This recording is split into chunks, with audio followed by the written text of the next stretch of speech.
Hello, Keith. Hey, Jonathan. What you got going today? So I got something that came out of somebody asking for some help, and it's a bit of a deep dive into one little tiny aspect of relationships. And I'm really excited to talk about this because it's one of the sort of ideas of this podcast that we're doing, that we can just take this like one little piece of relationships and do a deep dive into it, and that's it. And we're not trying to explain everything. We're just doing one little bit of behavior. Okay, cool. I'm curious. You've piqued my interest. Yeah. So I've set up a data source here, and just to review this sample data. So I've got these two logical tables, and each logical table only has one physical table. So here's my logical table A. We've got 5 rows of data with these 5 facilities, and then we've got a value, and in this case, we've got a null for the C hospital here, but the rest of them are all there. And then if I switch over and look at logical table B, we have 5 rows with those same 5 facilities, and then there's one extra. And the C hospital actually is not null in the B side. Yes. Okay. Yep. And then we've got a set of values here, and then the relationship is on facility A equals facility B. Okay. And it took a little time to name these differently to really call out as in the what we're doing with this. Okay. So that's our data. Nice and simple example, simple data set.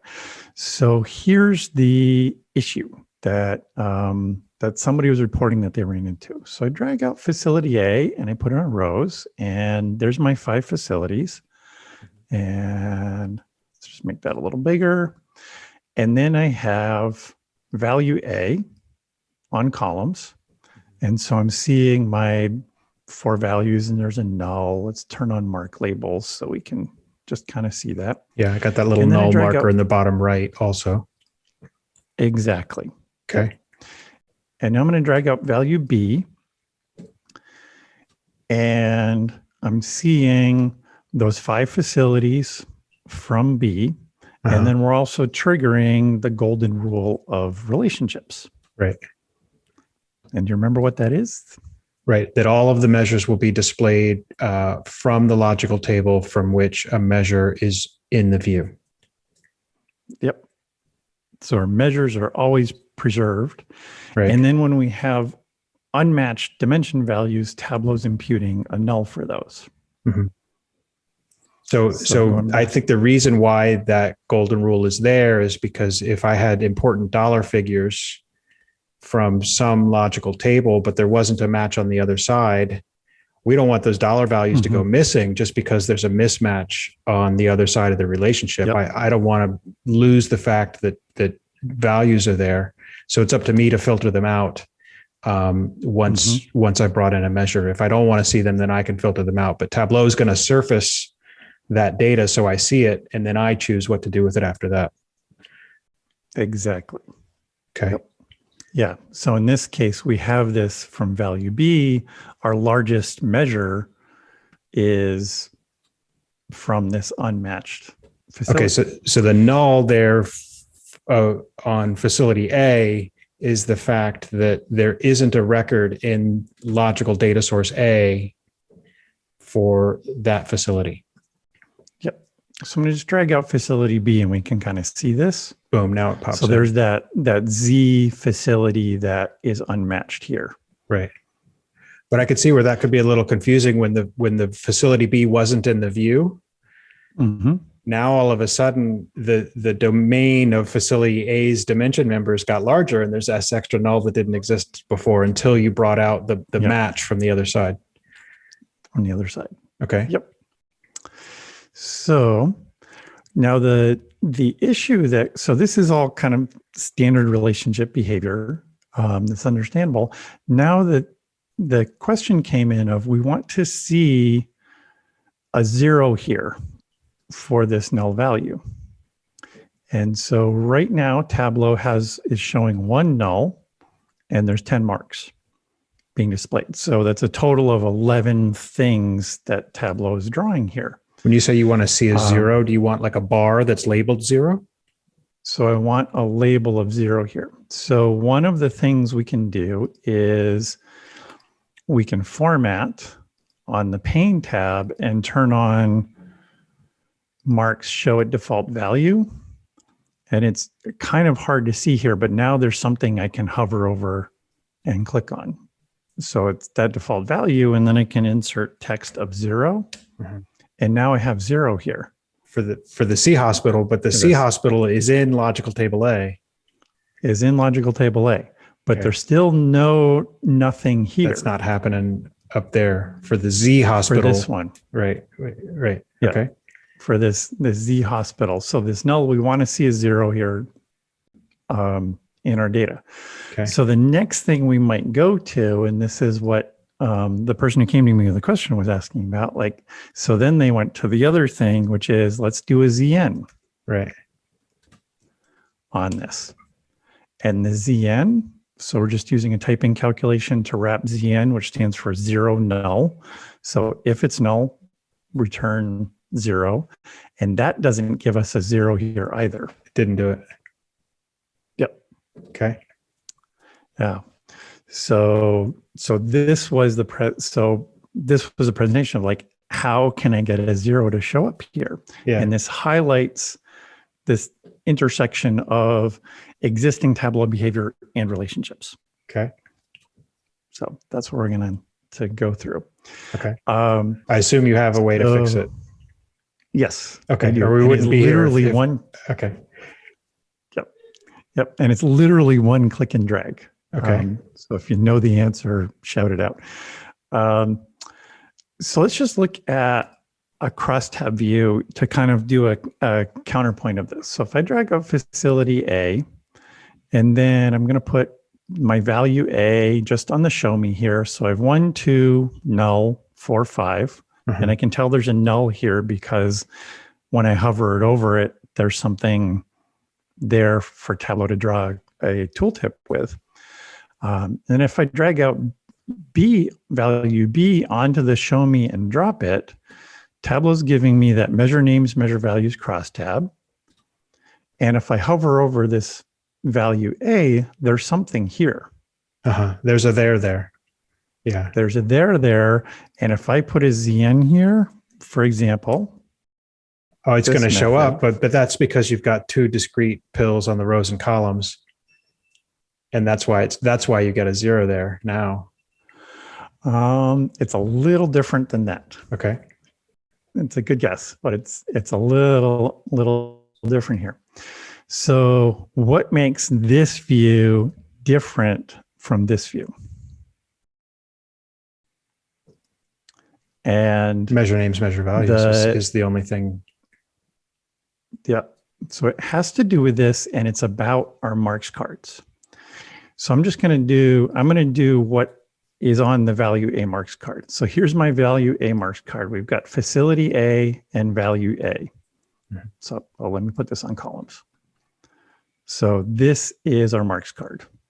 We've got our 5 values and a null. 5 values of facility and a null. So if I go back in this, I've drawn this marks card without the ZN right now. So that's my value A marks card. Now let's build the value B marks card. So here's my facility A, because that's part of setting the level of detail of the view. And then I'm going to drag out my value B on here. And now I see make that a little bigger. We've got our A through E facilities, and then the null for that Z unmatched ZHGR facility. So this piece of, so this is kind of both cases, we have standard behavior for relationships. And this value A marks table is querying my logical table A. I'm seeing my sum of value A for each of my facilities. Here's my value B marks card. I've crossed two logical tables. I have my dimension from A, my measure from B. Tableau is going to do the golden rule of relationships and not lose any measure values. So there's an unmatched facility A, and it's going to stick in a null there. It's going to stick in a null there. Yep. So when the two worksheets are built separately, both have facility A on the rows. Everything is just behaving kind of normal standard relationships. Yep. Okay. So here I have thrown both of these onto the same dashboard just so we can see them side by side. And then what happens when Tableau renders the view is that I have these two marks cards that affect it. And this is the piece of Tableau's behavior that we have to remember, is that these are effectively independent, semi-independent queries on the data. So let's define what you mean when you say marks card. Yep. So here in this view, to go back to this view, we have the marks card for my value A. Oh, got it. And a separate marks card for my value B. Right. So because you've got these two green continuous pills, each continuous pill has its own marks card. And each of those marks cards can have its own independent level of detail because you could put different dimensions on one marks card instead of another. Each one of those marks cards is going to probably run separate queries. They're kind of their own thing, is what you're saying. Yep. Okay. So if I put something on filters, for example, that's affecting both marks cards. I have facility A as a dimension on rows. That's going to be used for both marks cards. And so what's happening here is we have the facility A used for this marks card, and this on our left side here, it's only querying my logical table A. It doesn't have a reason to look at logical table B, which is one of the beauties of relationships, is don't look at logical table B if you don't have to. Exactly. So the left-hand side is only querying logical table A because those are the only pills on the canvas. Yep. And this right side is querying logical table A and B. And then there's this kind of magical piece where Tableau's like, okay, I just have facility A on rows. So I'm going to take the full domain or range of values here and draw that. And so what we end up happening, going back to the issue here, is we get all of our values for facility B. We get all of our values for facility A. And then this place right here has no data. Right. And so I've been sort of chomping at the bit a little bit because here in the view, the C hospital, you can put a 0 there. Like you showed by going to the marks card and placing the nulls at the default value and labeling it with a 0. You can put that 0 there because there's a there. Yes. Right. There's a record in the underlying table A that has a row for C hospital. It's just that there's nothing in the cell. There's nothing in the value column for that thing. Yes. Whereas this contrasts a little bit with the null up at the top, because if I understood you correctly, Tableau, the way you've got these two continuous pills on the canvas with only facility A on the rows, is going to draw all of the facilities from logical table A when the value A is on the canvas. And when you bring value B out onto the canvas, now it's going to, on a separate marks card, it's going to need to fill in that placeholder up there with that null so that it can draw the row that it needs for the second marks card. But that row that it needs for the second marks card doesn't have a there. Yes. It doesn't have a On there the there in A terms side. of there's no record in the underlying data source, which means that there's not a thing that you can put a value in, because Tableau is a visualization tool and it visualizes data, and it's kind of challenging sometimes to put something in a place where there isn't a record in the underlying data set. Mm-hmm. Okay. Yeah. So what ended up happening with the person who brought this to me was they're like, I can't get this to work. And so they went back and did data prep. Mm-hmm. So the piece that we're going to use here is going back to our golden rule of relationships, where measures are always preserved, and Tableau is going to impute that null for unmatched dimension values. If we look at the value A marks card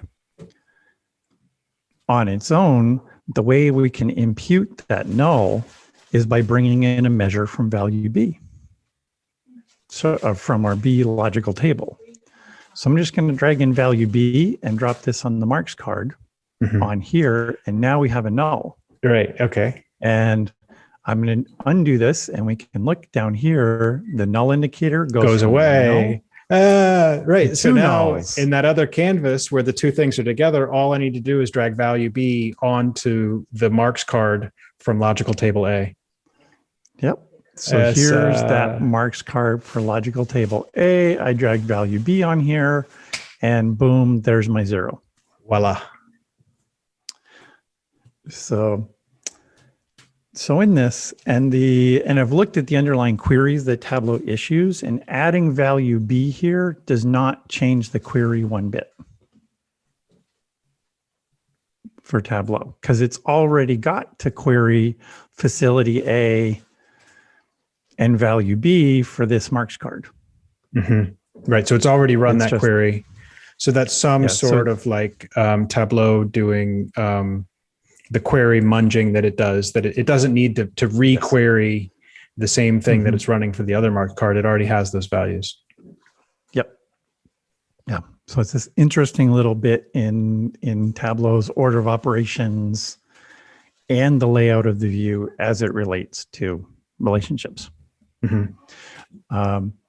So, and the key difference here, when we look at this view compared to the crosstab, and the reason why we get that, if I just take value A here and I put this in here, we have the two null values. Is you that need to Z in them? Yeah. We have one marks card here. There's the one marks card, and we have value B on this marks card. So in this way, it's triggering that golden rule and imputing the null on this view. Whereas when we first built out this view without the value B, this marks card doesn't have it on it. Got it. So in other words, if you go back to the measure names, measure values, what you're really saying at the crosstab, there's no little null indicator in the bottom right corner, because there aren't any nulls. Because there's null just indicator. It's also because I have text marks, and I don't have anything on columns. If I put measure values on columns, I have two nulls. You still got them. Okay. Yeah. But again, it's because I have one marks card that's including the two logical tables. So to get that impact. To repeat it back to you, then really what you're highlighting here is the fact that maybe we've always known this. I kind of always have known it, but I never really thought about it in this way with regard to relationships, that each marks card is its own little universe, its own entity that's going to have its own level of detail, its own queries running to the data source. And now that's the historical behavior. Things were always that way.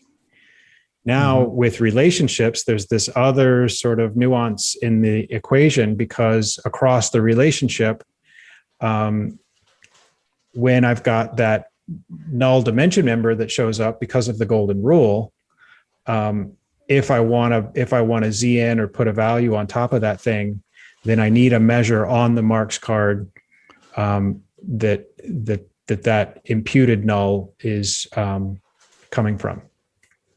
Yep. Exactly. So, yeah. So there's a way I was thinking about this and trying to describe it to some folks, and kind of this how we get what we see and how is this different. And with joins, so we fix our Tableau data source with our joins, and then we build views on that. And with relationships, we get this extra dynamism with relationships where we kind of can roughly configure our data source with our relations. And then what fields we're going to use in a view are going to change how we're going to pull data out of our logical tables. And then there's this third piece of also how we use those fields. Whether we have separate marks cards, are we using dimensions or measures or so on, are going to change how that relationship works. So with this, with relationships, we're in effect adding some complexity in a way, I think, but we're in a lot of cases the trade-off is really worth it. We're just needing to keep a few more things in mind. Yeah, so I keep thinking back to this word nuanced behavior, right? Like everything that Bethany said when she was preparing me to give the TC20 talks was nuanced behavior. And it's a feature, right? It's not a bug, it's a feature. As long as you're aware of how to work with these things, now you've got these different tiers at which you can tile the knobs of the nuance. Yes. Yep. Got it. Well, thank you for bringing this to my attention. It's probably the type of thing I would have run into and would have been frustrated by, and might not have even have thought to call you. But on the other hand, I might have called you. So it's great that we can share this with the world. Yeah.